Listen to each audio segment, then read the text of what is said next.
Okay, this is part of our advanced acupuncture. Let's now go to needling techniques and cultivation. Number one, what is considered extremely important in acupuncture? Needle insertion technique. Yes, of course. Next, number two, what is highly recommended for smoother needle insertion? Guide tubes. Okay, especially kung first time yung patient, no? Number three, okay, kasi pag binigla, lalo na pag wala kang tube, aggressive insertion methods may trigger which defensive response? Way. Yeah, it will, oo, kasi defensive eh, Weiqi.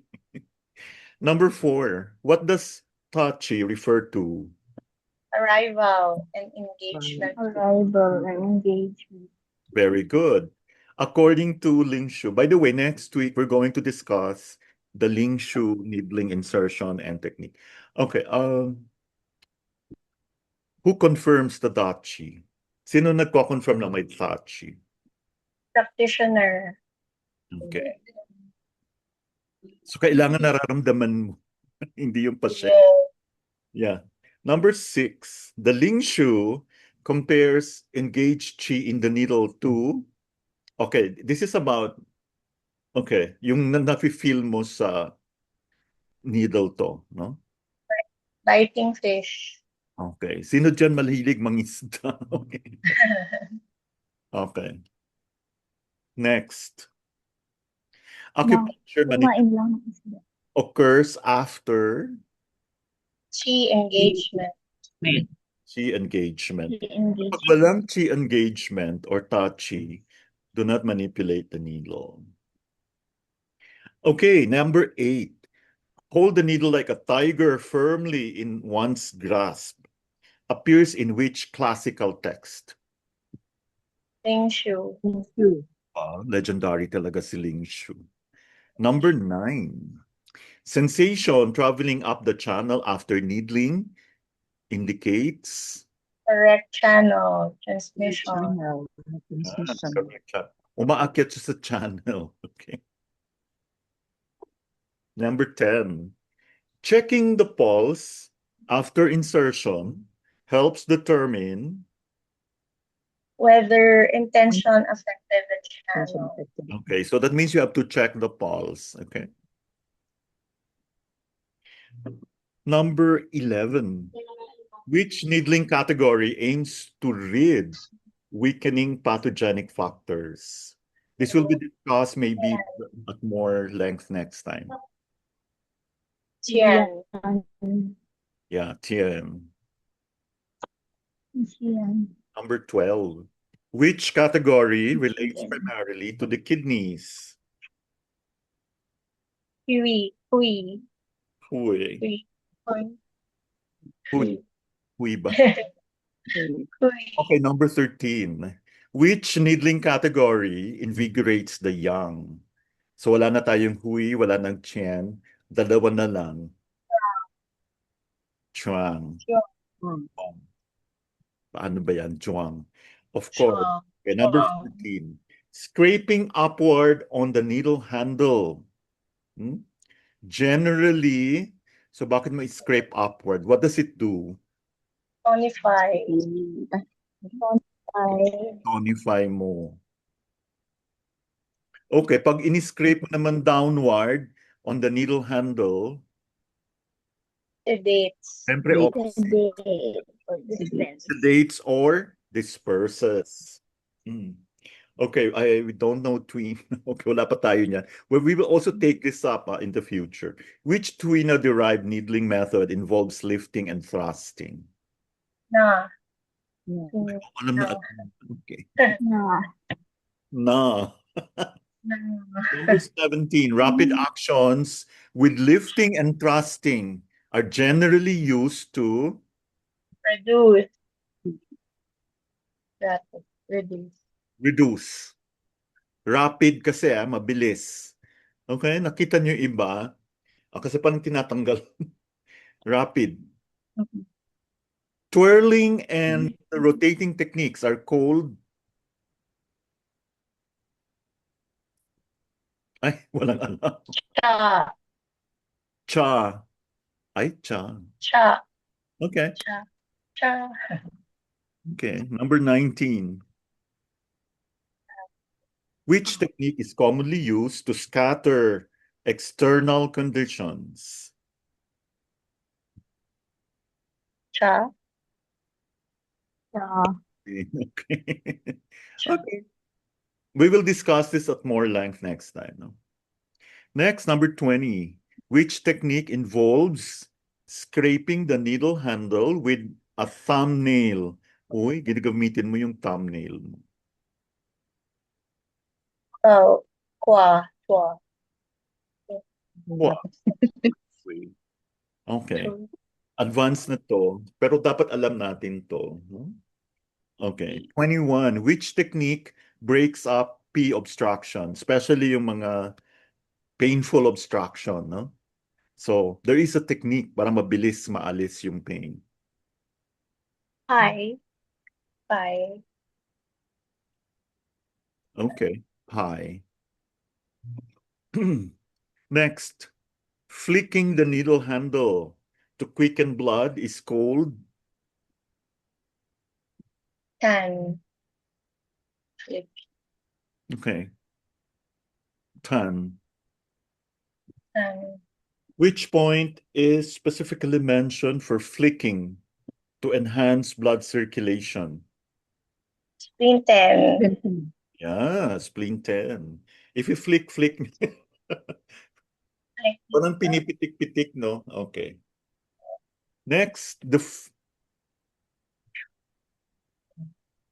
24. The Fey technique is especially useful when... when chi is difficult to obtain. Wow, alam na alam. Okay. Fey technique is useful when chi is difficult to obtain. We will discuss that some other time. So in the meantime, it's enough that we know the term. Small circles during the Poon technique are generally... Tonifying. Okay, tonifying. Okay, small circles, tonifying. So large circles, ano? Sedating. Dispersing. Disperse Dispersing. or sedating. Okay. Wow, tapos iba-vibrate mo yung needle toward the patient's left. Tonifies. Ano ba yung left talaga? Yang. Yang chi. Chi. Okay. Yung mga nang... Left. Yang. Oh, ang dami nating hindi masyadong ano. The An technique stabilizes. Okay. Chi na point. Chi in a point. Wow, Google. Okay. Chi. It stabilizes chi in a... Hula. Ayaw mo ma-disperse yung chi. Next, number 29. Sweeping the hand toward the point during twirling is used for... Tonification. tonification. Okay, this one is very important. Which insertion angle is most commonly used for body points? 90. 90 degree, perpendicular. Okay. Oblique insertion angles are commonly used in... Delicate thoracic area. So, dapat oblique yan ha. May nakita akong ano, hindi talaga oblique. Ang lalim pa. Good luck. Next, transverse insertion. Yung parang halos nakaano. Is commonly used for... Scalp and Oh. face. especially sa face, papunta sa taas. O naka ano. Lifting and thrusting is also known as... Okay, nobody knows. Cha. Teacher. Cha. Teacher. Teacher. Okay, thrusting. Pag nag-thrust ka, yung hina talaga ng internet. Okay, thrusting generally has what therapeutic tendency? Tonifying. Toni Uh, yeah, the answer Tonify. tonifying. Okay, thrusting, ang opposite, lifting. Okay, pag nag-lift ka, what are you doing? Sedating. Sedating. Disperse. Sedating or dispersing. Okay. Tonification methods are primarily used for, of course.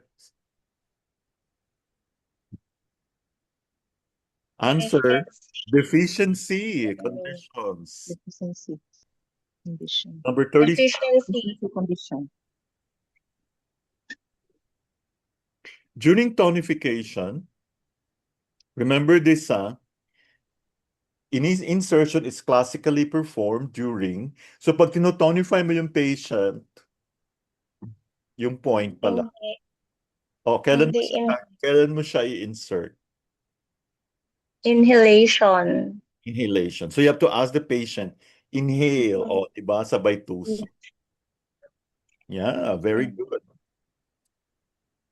Okay, 38.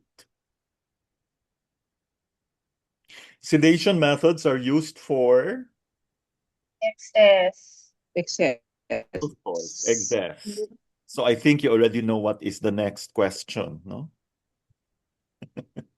So during sedation, so pag sedation, nakafocus tayo sa pag-withdraw. No? Pag tonification, nakafocus tayo sa pag-insert during inhalation. Ngayon, during sedation, when do you do the withdrawal? Exhalation. Inhalation.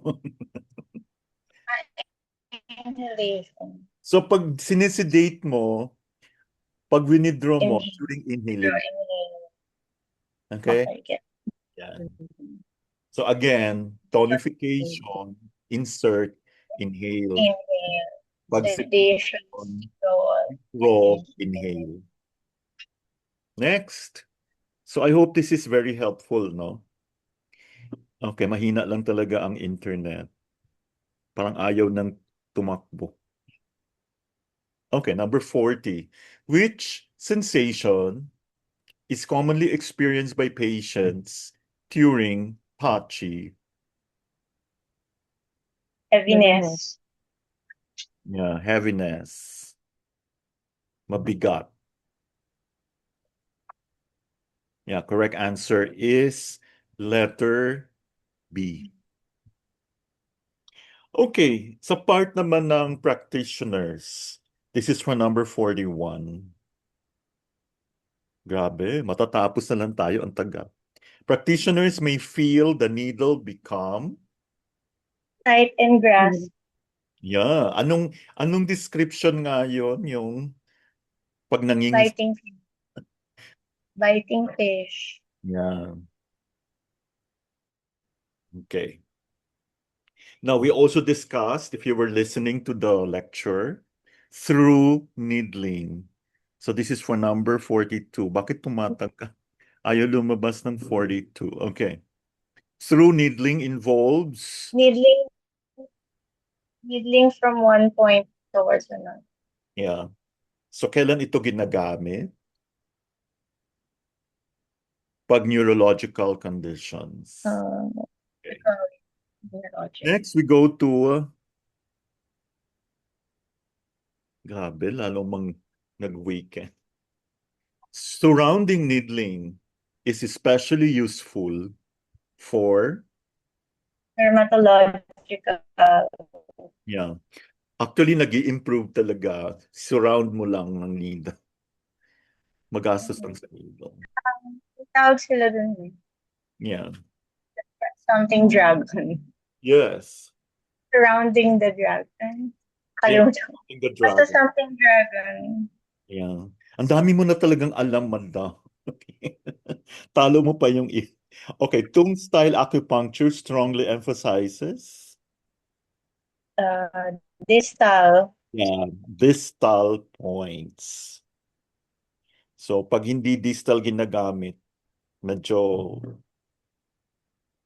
hindi siya tung. Okay. Okay, number 45.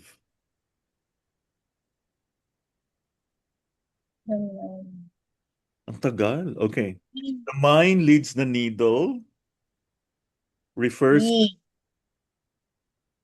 Ano ito? Intentional mind. intentional mind. The answer is Intellect. letter C. Mhm. Nine. O, diba? I hope all of the practitioners have this kind of Shen. No? A practitioner with cultivated Shen is typically, Calm and and centered. centered.